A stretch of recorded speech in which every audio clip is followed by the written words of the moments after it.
স্ব আসনে যাদের উপরে এই অন্যায় আচরণ করা হয়েছে, যাদের অধিকার জোর করে কেড়ে নেওয়া হয়েছে, আমাদের সিদ্ধান্ত তারা প্রতিকার চাইবেন।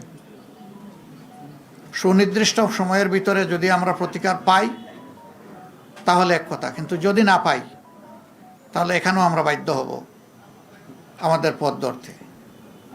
আমরা আশা করব নির্বাচন কমিশন শুভবুদ্ধির উদয় হবে এবং তারা ন্যায় ইনসাফ করবেন। না করলে দায় তাদেরকে নিতে হবে। আমরা এখনো বলবো, দেশকে আমরা ভালোবাসি, ভালোবাসার জায়গা থেকে আমরা দেশের শান্তি শৃঙ্খলা এবং দেশের ঐক্য চাই। আমাদের স্লোগানই ছিল ঐক্যবদ্ধ বাংলাদেশ। ঐক্যবদ্ধ বাংলাদেশে থাকতে হলে পরস্পরকে সম্মান করেই থাকতে হবে। এখানে কেউ রাজা নয় আর বাকিরা প্রজা নয়। এখানে কেউ মালিক নয়, বাকিরা তাদের অধীনস্থ নয়।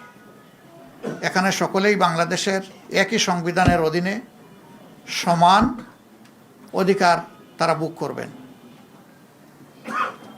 অতীতে ফ্যাসিবাদের বিরুদ্ধে আমাদের লড়াই হয়েছে। আমরা আশা করেছিলাম যে এই কালো অধ্যায়ের অবসান হোক, কিন্তু যদি আবার এটা ফিরে আসে আমরা লড়ে যাব, আমরা থামবো না ইনশাআল্লাহ।